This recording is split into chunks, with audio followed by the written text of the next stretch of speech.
Qu'est-ce que je vais faire? Bon alors, recherchons le truc.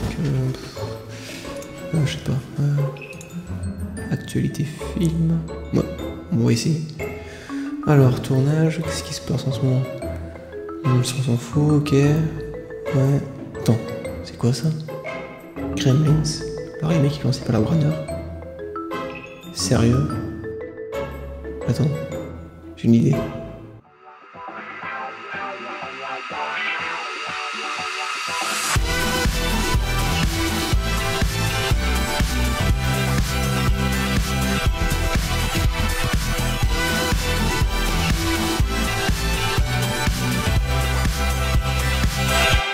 Salut à tous, c'est Alan Kerr et Jackson et bienvenue dans Lighton, l'émission du LED qui te fait voir les films sous un angle différent de la normale. Aujourd'hui, on s'attaque à Gremlins, un film sorti en 1984 réalisé par Joe Dante avec Zach Galligan et Phoebe Cates. A la base, le film devait être beaucoup plus sombre. Tiens, ça me rappelle quelque chose ça. Enfin bref. Comme je le disais, ce film devait être beaucoup plus sombre. Le script de base comportait des scènes qui ont dû être modifiées et pour cause, les Gremlins devaient tuer le chien, décapiter la mère et jeter sa tête dans les escaliers. Et le professeur des sciences devait mourir avec une dizaine d'aiguilles hypodermiques sur le visage, ce qui a été remplacé par une seule seringue dans les fesses. Enfin, une fesse, la droite, ça porte chance. Enfin non, parce que bon là le mec il est mort, donc enfin non, je sais pas s'il est mort, mais bon, quelque part on sait pas ce qu'il y a dans la seringue, donc bon, on peut supposer qu'il est mort ou pas, je sais pas. Mais là on s'égare, donc on va revenir sur le droit chemin. Ce genre d'idée a simplement été supprimé ou modifié pour que le film soit axé sur un public familial. Enfin presque. C'est d'ailleurs ce film avec Indiana Jones et le Temple Maudit qui ont provoqué la création de la classification PEGI 13, une intermédiaire entre la classification accord parental souhaitable et interdit au moins de 17 ans. Pour revenir au script original, il devait comporter une scène où les Gremlins s'attaquaient à un McDonald's en sautant sur les clients pour les manger mais refusant de manger le moindre hamburger. Comme quoi, même les Gremlins se savent.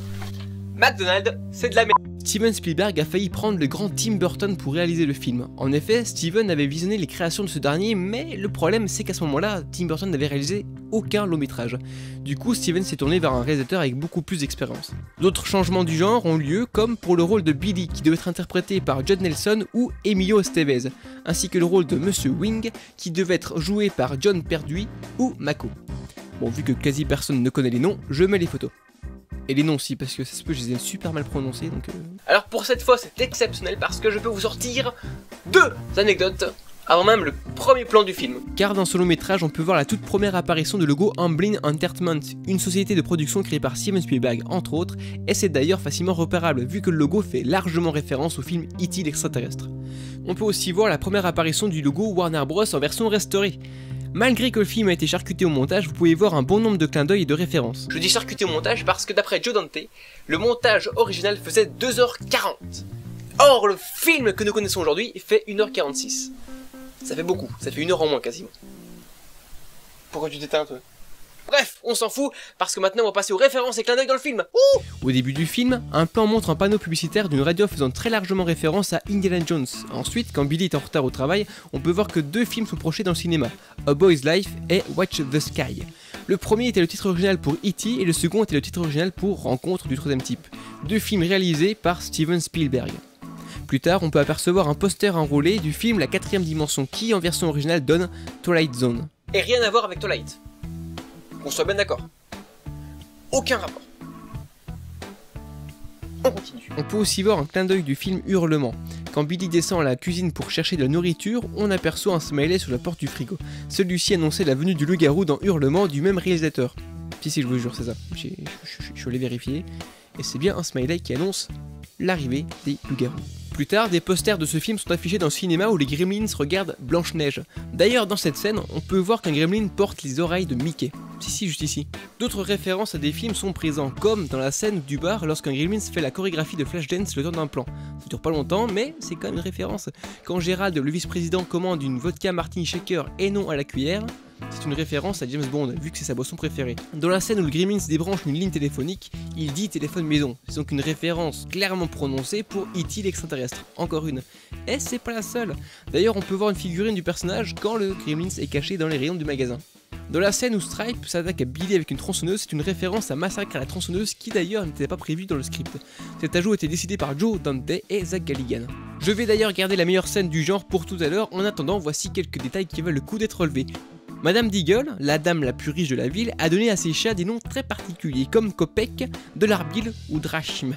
Je sais pas si ça se prononce comme ça, mais dans tous les cas, c'est que des noms d'argent. Sinon, si on regarde les horaires d'ouverture du Deagle Real Estate, on peut voir qu'il est ouvert seulement de 10h30 à 15h15 du lundi au vendredi, même pas 5 heures par semaine. Gizmo, c'est un mogwai, là on est tous d'accord. Mais est-ce que vous savez ce que ça veut dire en chinois cantonais? Mogwai, ça signifie diable, démon et même gremlins. Ah, vous savez déjà. Bon bah c'est pas grave, on va enchaîner avec une autre signification, et c'est dans la scène où Billy entre en salle de classe pour retrouver son prof. On voit une main de gremlins prendre une pomme sur le bureau du prof, et dit... C'est une blague juive.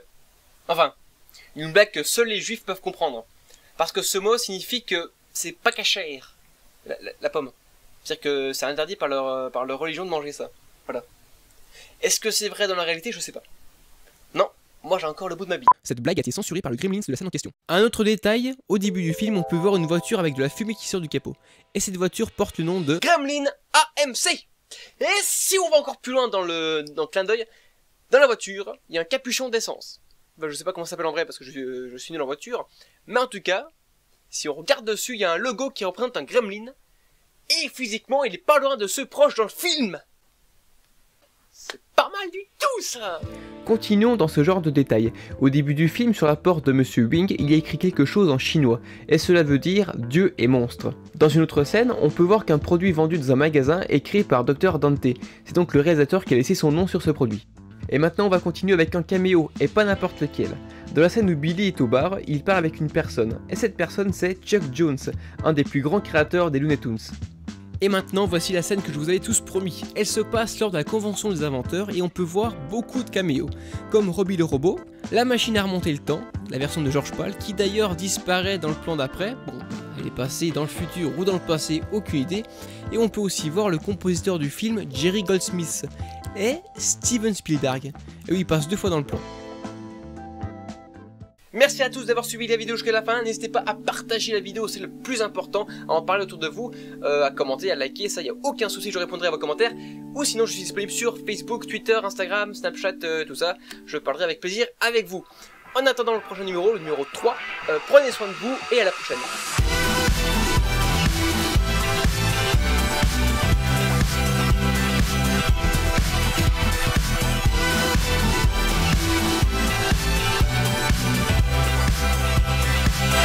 Ce film est le dernier à être tourné sur une pellicule Eastman Color 125T. En effet, le 125T était... Oh putain, lecteur vinyle. Ça me poursuit. Vous êtes d'accord? J'ai pas cherché... Oh putain, il y a Marvin Gaye en plus. Ça me poursuit ce truc. Ça me poursuit. Impossible.